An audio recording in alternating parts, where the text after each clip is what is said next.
You're listening to the Hour of the Time. I'm your host, William Cooper.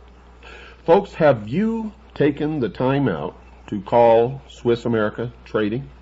If not, do it right now. Listen to what I have to say and then pick up the phone and do it right now. You can make your call during the musical lead-in to the rest of our program for tonight.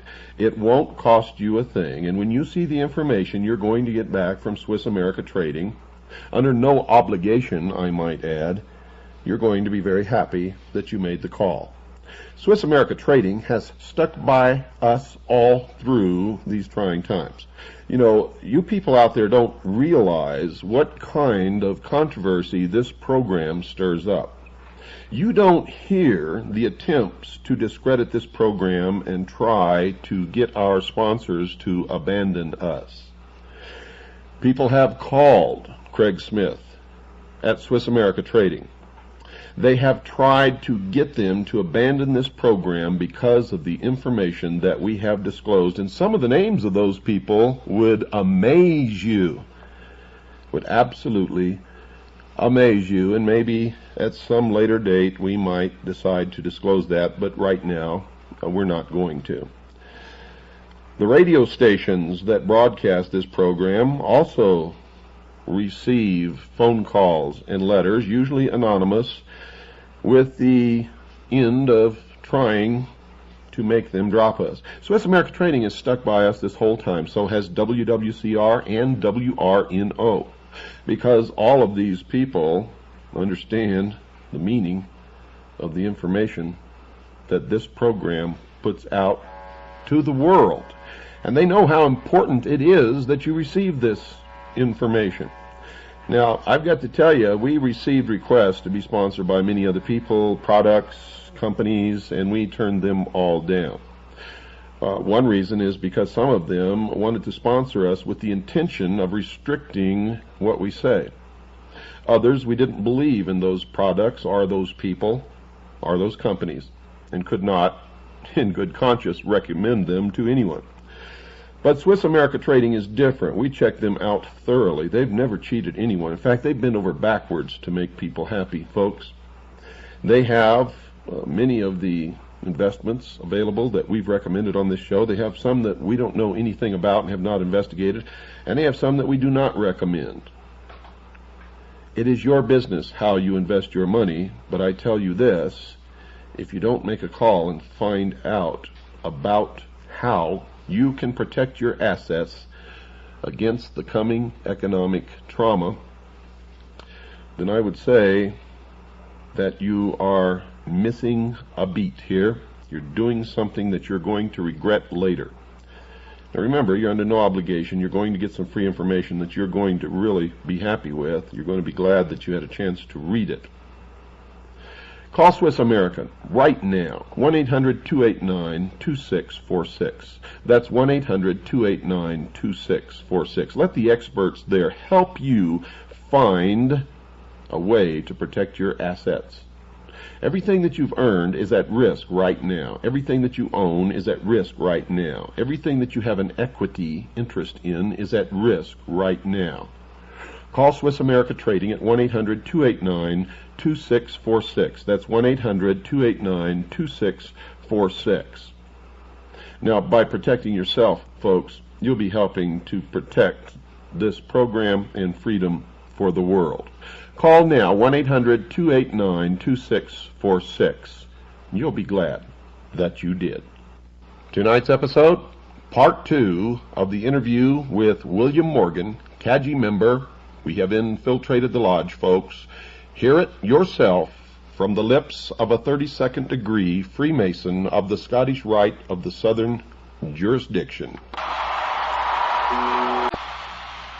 Well, as you probably already know, folks, we only use the very best music on this program, The Hour of the Time. That was U2, and I still haven't found what I'm looking for. You know, many of you write and ask why I let the music go on through the whole selection instead of fading it out and then bringing in the program. I do that, folks, out of sincere admiration and respect for the talent and the performance of the writer of the music, the lyrics, and of course those who perform.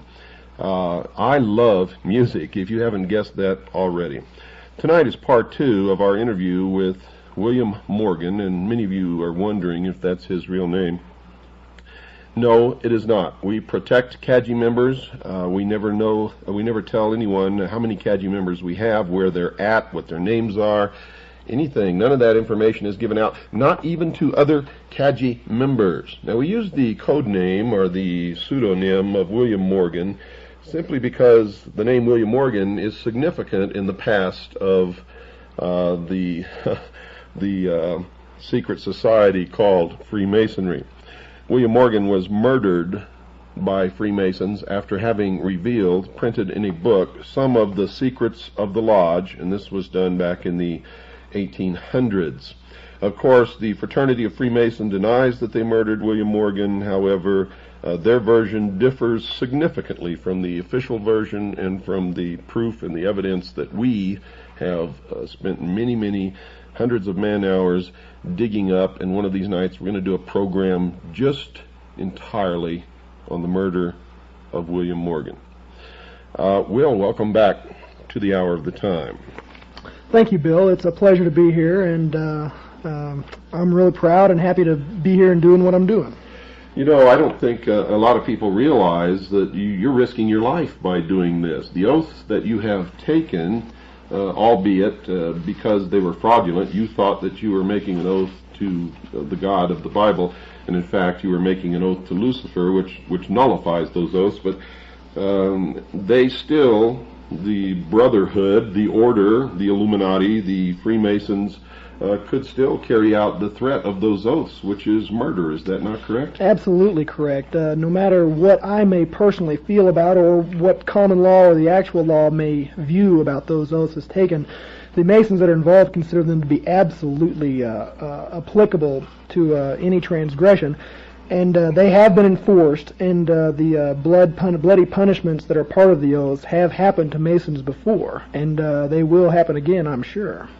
Now, you are what degree? Let's get that out for the people in case we have some new listeners tonight. What degree are you? I am a 32nd degree Freemason of the Scottish Rite of the Southern Jurisdiction of the United States. And what is the official title of that degree? The official title is the Sublime Prince of the Royal Secret, and that is not only the title of the degree, it is also the title of the ritual that the degree is conferred to. And just to show you how important that is, after going through the ritual and getting the degree conferred upon me, I could neither remember anything sublime or even remember what the secret was that they told me. Why is it that you couldn't remember the secrets of the degree?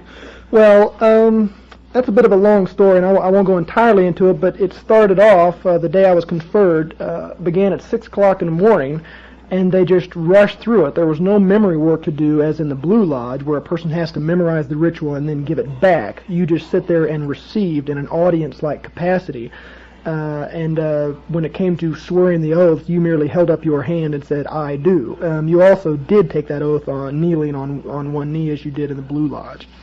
Now, we talked yesterday after we recorded the last program that aired, I believe Friday, on WRNO, and this will air on Monday on WRNO. It will air at a different date on WWCR. So if you're listening on WWCR, don't let these dates confuse you. But we talked, and I asked you specifically if there was a part of Freemasonry where you raised your arm to the square, and what was your reply? Yes, there is a part where you raise your arm to the square. The first time I remember doing that action was in the second degree when it was conferred upon me. You raise your right hand as if you were swearing in. Actually, it is exactly the same position as if you're swearing in a court of law. Your left hand is placed flatly upon the Holy Bible or whatever holy text that, depending on the lodge you're in, and your right hand is held at a right angle with the arm extended, and an actual square, like an engineer's square, is held around the elbow of the arm. You're swearing in a square within a square, so to speak, as the ritual says.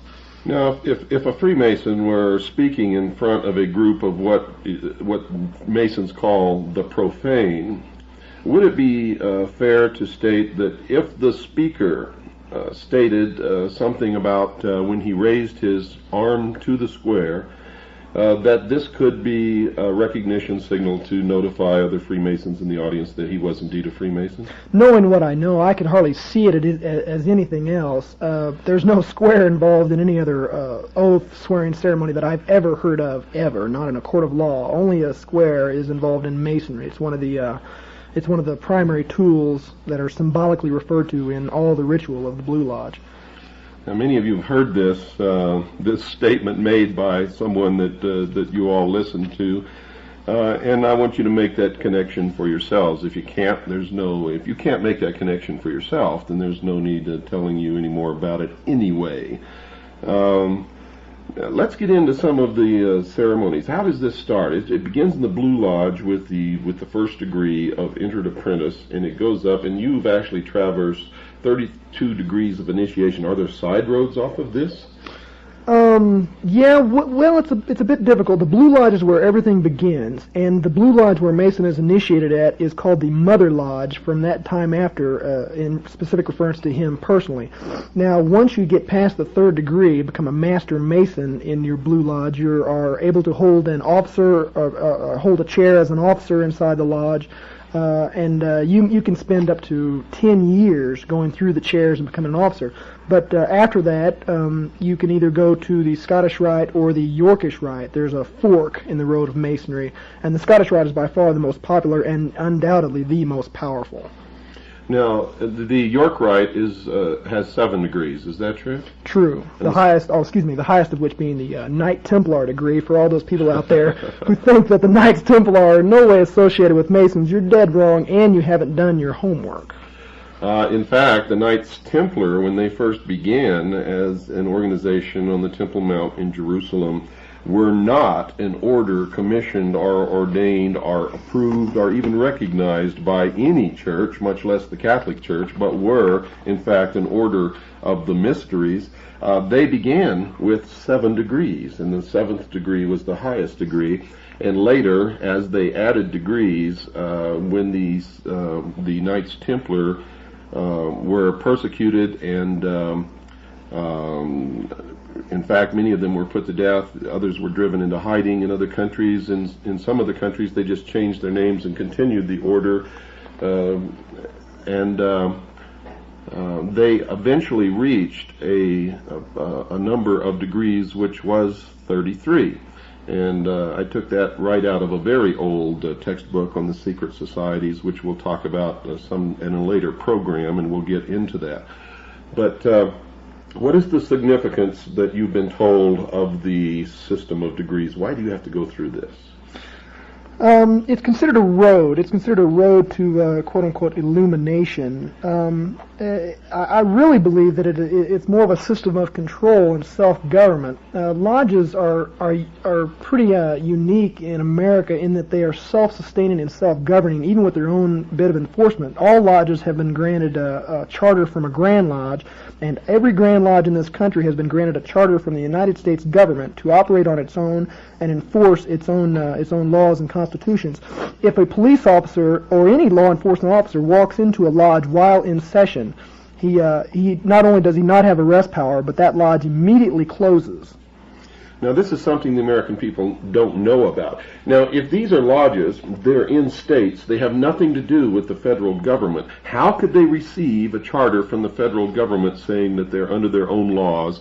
And how could it be the law enforcement officer would not have the authority to arrest or any of his other authorized duties in a Freemasonic lodge? It beats the hell out of me, Bill. It's really a bit of a contradiction in terms. You have a government that has actually gone out and given government-type status to a completely in secret and I think subversive organization right under its own nose.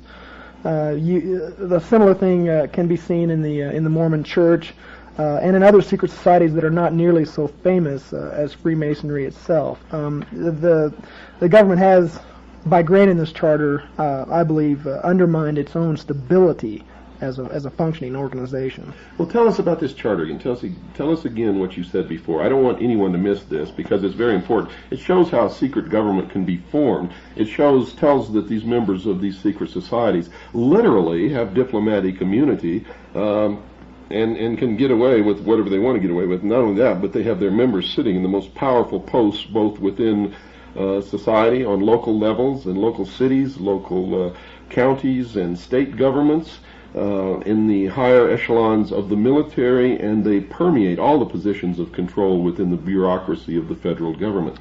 So tell us what this charter is again. Okay, it's a document put out by the federal government, and it can be any government in the world. To my knowledge, every government in the world has granted that has lodges in it has granted a sovereign charter to the Grand Lodges under its jurisdiction.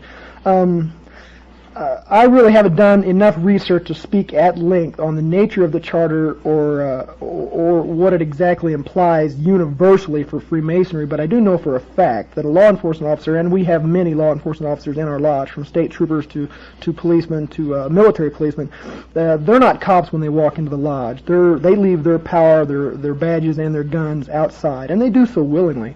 That's a pretty good example, but I think the best example comes from the Knights of Malta. And here's another one for you guys out there that haven't done your homework. I'm reading from the glossary of a book entitled Freemasonry, A Celebration of the Craft, which is put out by the craft itself, and it defines Knights of Malta as a Christian Masonic degree based upon the medieval Knights Hospitallers and emphasizing the Christian virtues. Well, you can leave the Christian out of it if you like, but what's interesting about the Knights of Malta is they actually do have diplomatic immunity. As an organization, they can bring goods in and out of this country without going through customs, and they cannot be arrested or they cannot be detained or charged with any crime by any law enforcement officer in the country. They're above sovereign. As far as I know, they're above most government officials that are in the land. That's a fact, and they actually carry diplomatic passports.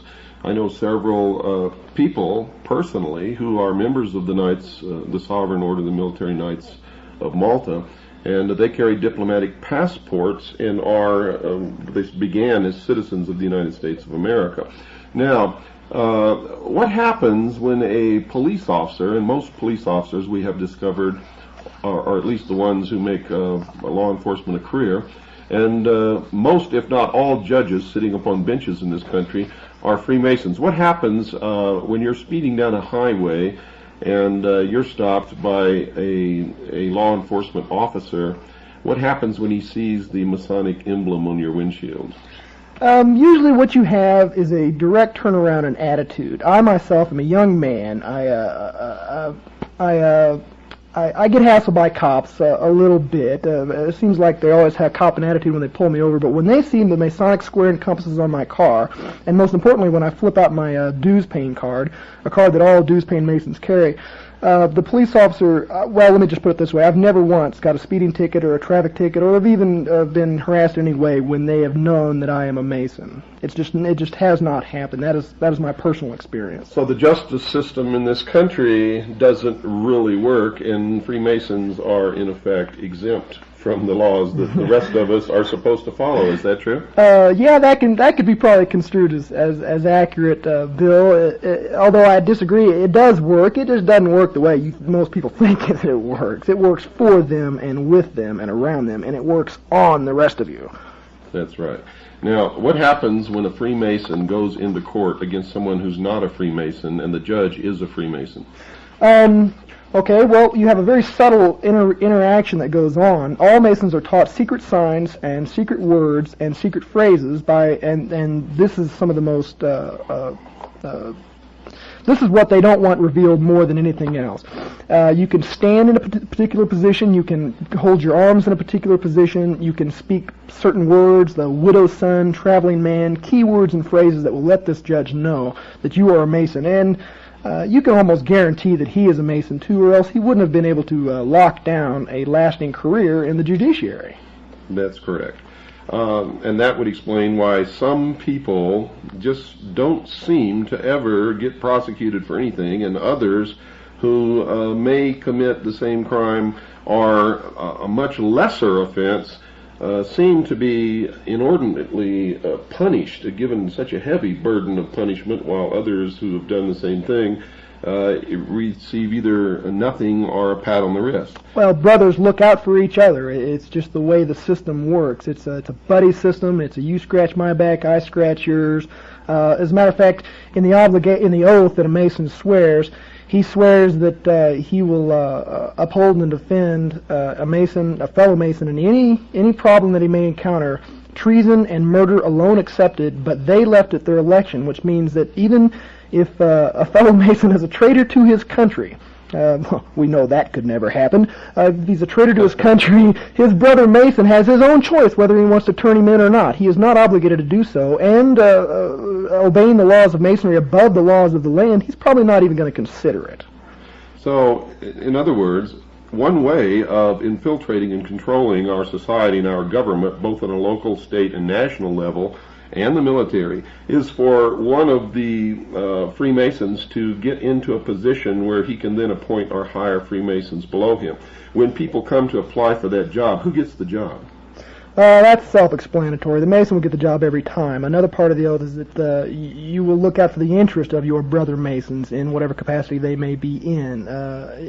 In fact, it could probably be construed that not giving the job to a brother Mason would bring serious repercussions if discovered inside the lodge, and may even be a violation of the oath. There you go, folks. All of you who've been telling me that I'm full of crap and that I don't know what I'm talking about and that they haven't infiltrated and appointed their members below them and literally taken over all levels of society, both local, state, and federal, and the military, you just heard it from the lips of a 32nd degree Freemason. That is exactly how they do it, and that is exactly what has been done. You have to understand that since this country was conceived and brought into reality, Freemasons have controlled it. And their goal always, from the beginning, was to bring about a one-world totalitarian socialist government. Our forefathers knew full well the foibles of human nature.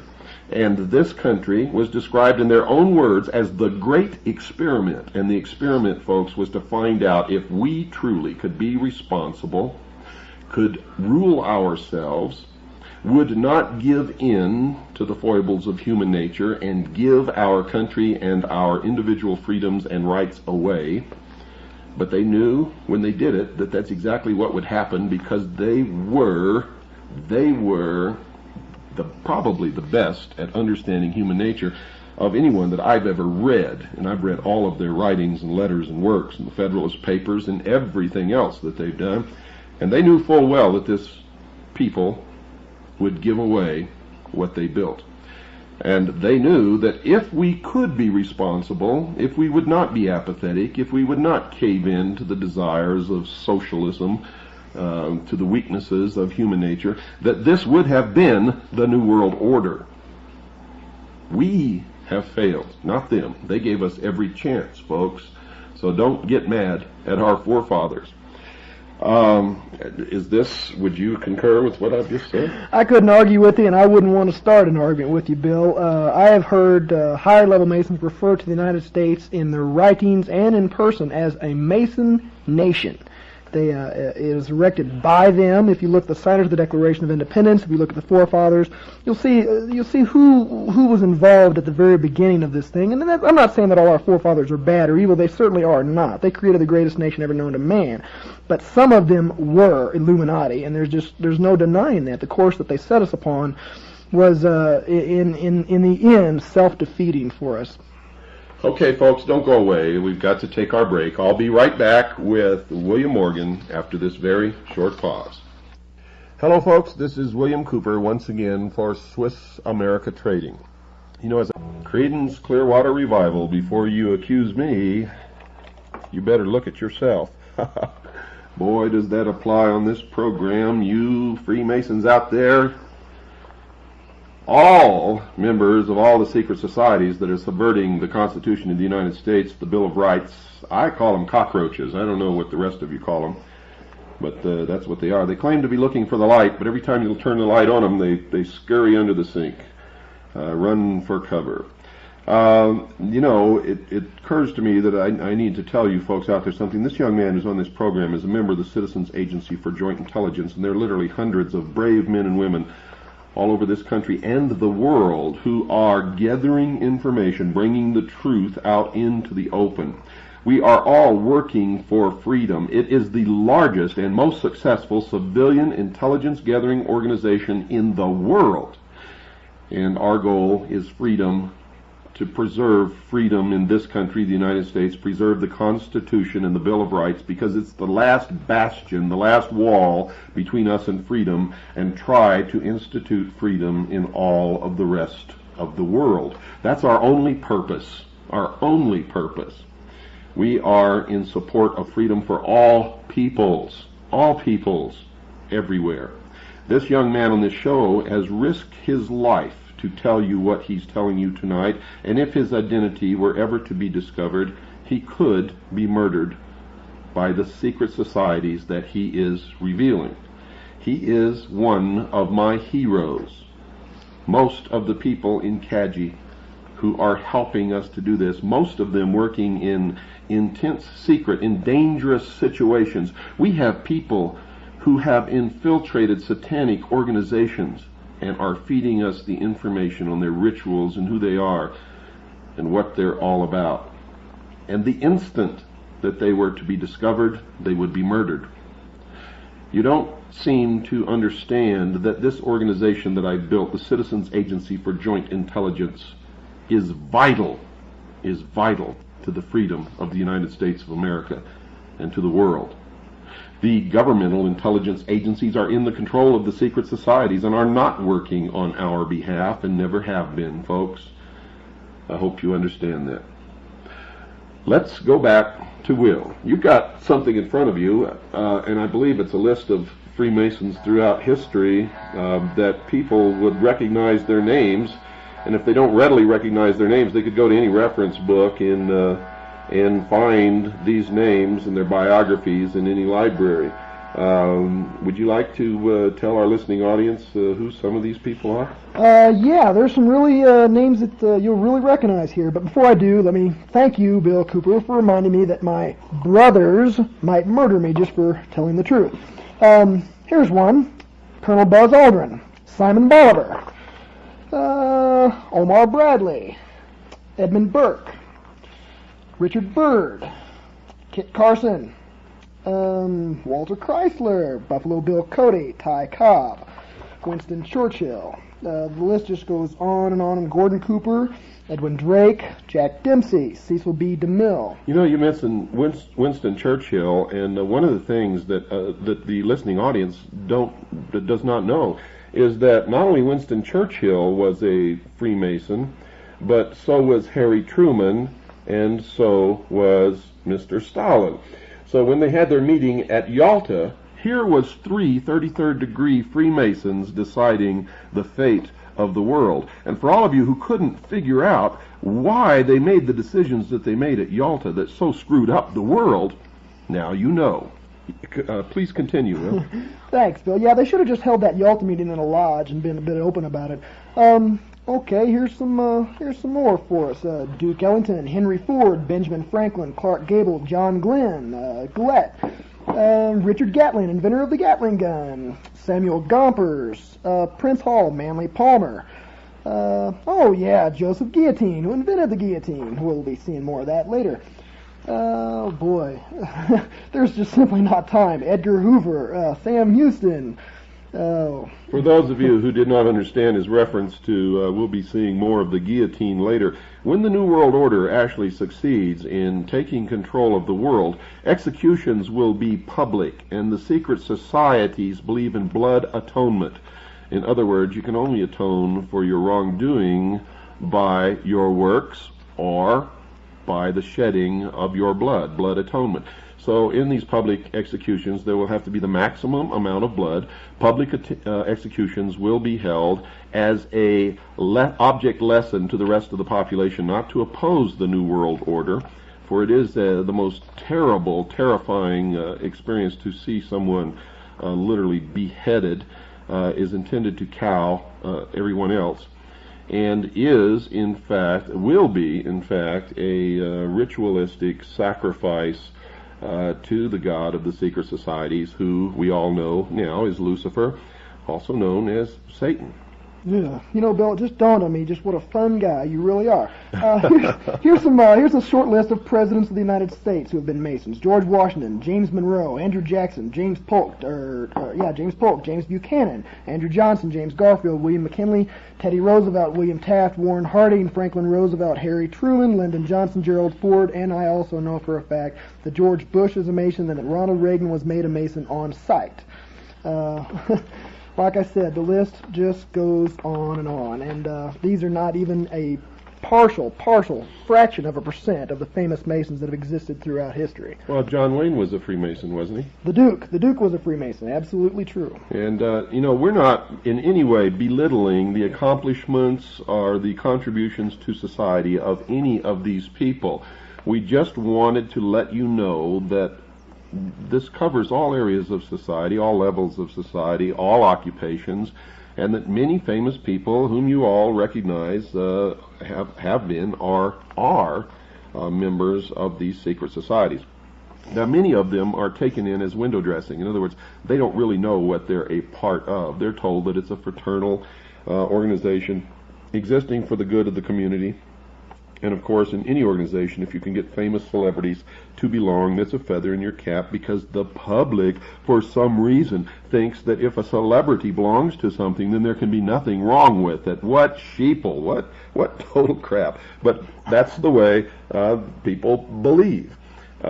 That's absolutely true. Most of the celebrity names that I mentioned in this list are there just simply as window dressings to give a good appearance to the craft, but some of them absolutely are not. And I'm reading still from this book published by Masonic Publishing Company, and it states that Joseph Smith, founder of the Mormon Church, was absolutely and undeniably a Freemason. Did you find Giuseppe Mazzini in there? Yeah, I sure did. I should have done the homework. It's Giuseppe Mazzini, 1805 to 1872, Italian patriot. He was also one of the best friends and correspondents of Albert Pike, who was the head of World Freemasonry for a while and the head of the Scottish Rite of Freemasonry in this country. He established, with others, the Ku Klux Klan, the branch of Freemasonry known as B'nai B'rith, which the ADL operates out of. And the ADL, folks, for those of you who don't know it, are under intense investigation now for spying upon agencies and departments of the United States government and police departments, and actually stealing records and passing them on to the secret societies and to the State of Israel. So you'd really better wake up out there, and don't give me this stuff that it's the Jews, that it's the blacks, that it's this, it's that. It's not. It's not. Ordinary people like you and me, I don't care what their skin color is, I don't care what their religion is, are just like you and me, and all they want to do is live in peace.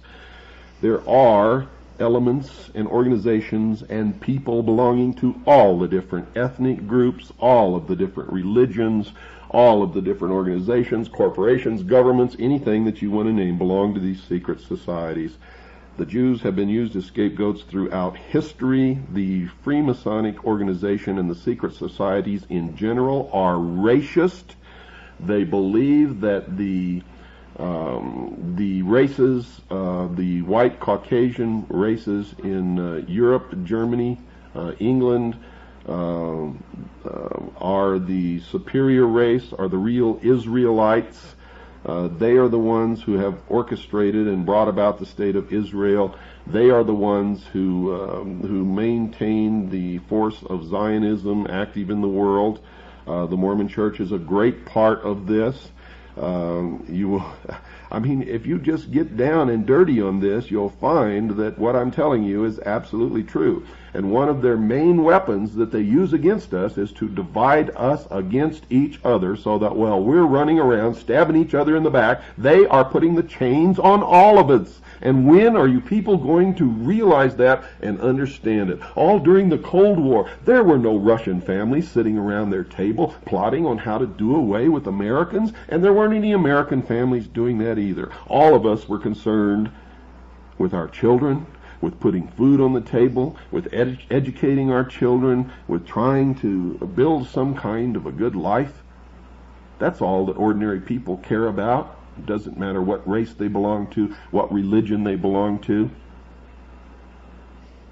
Bravo, Bill. If there's a lesson that the listeners can go home with, it is that. Stop this racist divisionism, come together and see the enemy for who it is. Like I said on the last program, you cannot enjoy the protection of the secret societies forever. With a little bit of homework, you can find out who financed Hitler in World War II. And anybody that knows history knows that as soon as Hitler got to where he was at in power, who did he initiate a pogrom against? It wasn't just Jews. He got rid of all the Freemasons who were the window dressing in Germany and in Austria, who put him where he was at and protected his interests. He zapped them. He nuked them. They were gone. They joined the Jews and the Gypsies in the concentration camps, and they were never heard from again. And to this day, many German Freemasons wear a small flower on their lapel in remembrance of that tragic event. You cannot enjoy that protection forever. You are doomed to fail if you depend on these people for your life. That's correct. And remember, the primary method that they use is this. Conflict creates change. They create the conflict that they know will bring about the solution that they want. They get it to appear as if the people are screaming for the solution, and then they give it to them. Something that the people would never have accepted in the first place. But remember, conflict creates change. They believe in the Hegelian principle of conflict resolution. You have a thesis, an antithesis, and the clash of these two creates the solution to the problem which they've been aiming for all along.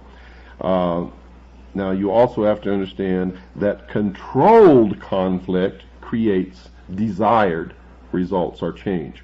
So the method of bringing about controlled conflict is to have your people leading both sides of the conflict. So when you talk about Republican or Democrat, forget it. At the highest level, they're both the same. When you talk about populist versus communist or whatever it is, forget it. At the highest level, they all belong to the same organization. When you look around in the Patriot movement, remember, most of the leaders in the Patriot movement are on the same side and belong to the same organizations as the leaders of the secret societies that are trying to destroy this country. The conflict between the two, which they are trying to create now, will ensure the destruction of the Constitution, the Bill of Rights, and then they will step forward with the answer. 1,000 years of peace under the United Nations. But you're going to have to make concessions to get it. You're going to have to give up your freedoms, your individual rights. But they will protect you. If you buy that, folks, you are indeed a fool. Does this confirm what you've discovered in your quest for the truth? It certainly does. It is history repeating itself with empty promises of nirvana and utopia on earth that has never come true, and you always have to be the one to pay for it. Always. It's just, these people do not believe in a fair fight. They do not join a race that they have not fixed. It is, they don't take those kind of risks. Okay, you've got about 10 seconds. If you had the ability to say something to the American people and to the world, what would it be? It would be to wake up, folks. Look, you've got an enemy out there. They're coming together, and there's a convention of Southern Baptists that have come against the Freemasons, meeting in Houston in 15, 16, 17 of June of this year. I suggest that you look into that. That's right, folks, and good night. Thank you, Will, for being our special guest and for putting yourself in danger for all of the rest of our freedoms and for freedom of the world. I, for one, appreciate that. You are my hero.